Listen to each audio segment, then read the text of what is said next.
collègues enseignants, chercheurs et chercheurs, c'est véritablement de les remercier pour l'énorme sacrifice que chacun d'eux consent au quotidien pour que véritablement nous puissions accomplir notre mission.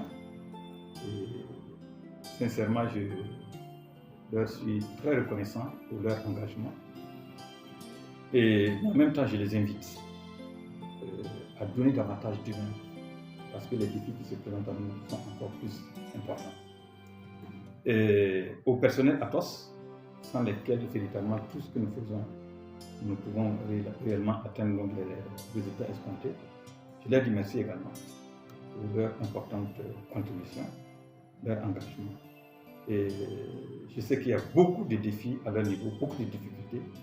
Et nous essayons, en tout cas dans la limite de nos moyens, de prendre en charge leurs difficultés. Et je pense que bon, qu'ils soient convaincus que nous ne sommes pas insensés. Voilà. Mais comme c'est la culture du résultat, ça ne sert à rien de détailler tout ce que nous faisons. Je pense qu'il faut qu'on se donne dans le groupe de résultats. Et enfin aux étudiants, pour la majorité des étudiants, franchement, je pense que c'est le lieu pour moi de les saluer. Pour leur esprit vraiment patriotique. Parce que beaucoup déjà, dans ce contexte très difficile du monde, beaucoup, au-delà même déjà d'accepter convenablement les cours, d'accepter subir cette pression, etc., etc. Et même conscient des conditions sociales souvent difficiles au niveau de ces étudiants, beaucoup ont accepté de mettre la main dans la poche pour véritablement soutenir l'effort de guerre. Ça, je pense que je n'ai pas de mots vraiment pour leur dire merci. Alors pour certains d'entre eux qui sont donc dans une logique de revendication, c'est normal, je comprends. Mais à un moment donné, il faut toute raison garder. Savoir regarder les choses en face. Vous savez, un étudiant, avec tout le respect que je lui dois, il doit accepter d'occuper sa place d'étudiant. Vous ne pouvez pas être étudiant et être enseignant. Être juge et parti, ce n'est pas possible. Lorsqu'on aurait, en tout cas, un jour décidé que l'étudiant lui-même, il puisse véritablement asseoir les bases de sa propre évaluation à la place de ceux qui sont habilités à le faire, je pense que notre système serait passé à côté. Donc, je suis conscient que les conditions ne sont pas optimales pour véritablement assurer, je dirais, une formation de qualité, je suis d'accord, nous œuvrons tous à cela. Mais ce n'est pas la raison pour laquelle il faut former au rabais. Parce qu'aujourd'hui, quand vous obtenez votre diplôme, le marché de l'emploi est impitoyable. On ne regarde pas par où vous êtes passé, mais c'est de quoi vous êtes capable. Et je pense qu'ils doivent comprendre que ce corps enseignant œuvre inlassablement, c'est pour leur vie. Si aujourd'hui, si je prends la question spécifique de l'IFR, si vous me permettez, où des étudiants de master revendiquent 1. Que pour la moyenne de chaque unité d'enseignement, où on accepte les compensations, or, cherchez dans la plupart des universités, qui nous entourent même, chaque unité d'enseignement au niveau master se valide individuellement. Il n'y a pas de compensation. Or, nous avons accepté la compensation jusqu'à 7 de moyenne. Ça veut dire quoi? Si vous avez, je ne sais pas moi, 14 d'un côté, et vous avez 8 de l'autre côté, ça peut se compenser. Mais si vous avez 14 et par exemple 6,99, ça ne peut pas se compenser. On vous donne la possibilité de reprendre là où vous avez 6,99 là, pour améliorer. Même si vous ne pouvez pas atteindre 10, au moins que vous dépassez les 7 pour que ça puisse se compenser. Ils disent non. Il faut qu'on enlève ça. Non, il faut qu'on ait la culture de l'excellence. Un master, ce n'est pas une formation de masse. La seconde chose qu'ils revendiquent,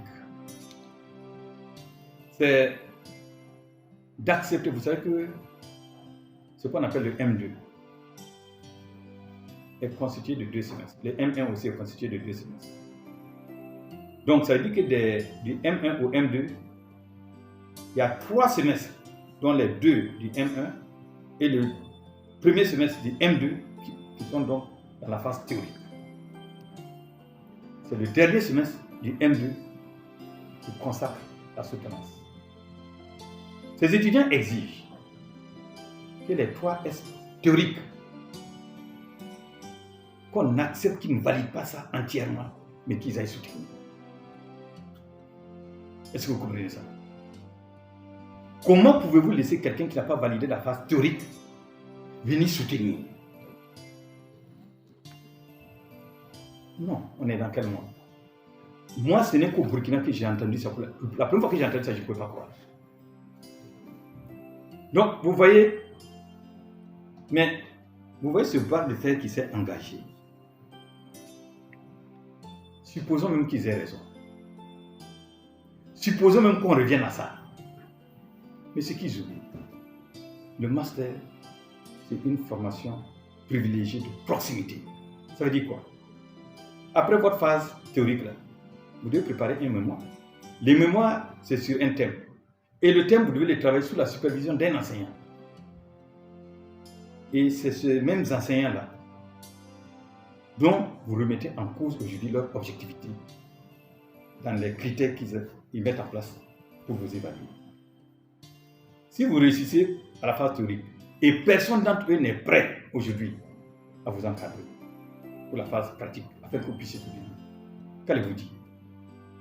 Parce qu'aujourd'hui, même moi, ministre, je n'ai pas la capacité d'obliger un enseignant à prendre un étudiant. Ça se fait par cooptation. Donc, je voudrais dire que toute raison gardée, il y a des luttes qu'il faut savoir mener, qu'il faut savoir quelquefois perdre pour pouvoir répondre. Moi, je leur parle en tant que parent d'élèves, parent d'étudiants. Vous savez, beaucoup ont eu à militer dans les mouvements syndicaux. Mais à un moment donné, il faut savoir reculer pour mieux sauter. Et ce combat, entre guillemets, qu'ils mènent depuis le mois de février, où même ils ont eu à exercer certaines violences sur des enseignants, est inacceptable. Nonobstant cela, les enseignants ont mis bas la terre. Tous ceux qui devaient être passés en conseil de discipline sont passés. En tout cas, au moins au niveau de la première commission.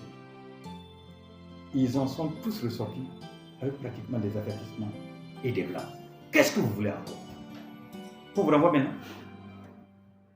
Non, je pense que quand même, si c'est des garanties, les enseignants ont montré que vraiment, ils ont un esprit suffisamment élevé en termes de responsabilité pour ne pas voir l'échec d'un étudiant qui est en face. Donc, j'interpelle les étudiants de revenir à la raison pour que nous ayons une rentrée apaisée. Personne ne gagne dans ce bras de fer qui sont engagés. J'interpelle également les parents d'étudiants. Il est inadmissible que vous soyez au courant de ce que revendiquent vos enfants. Vous-même, vous le savez.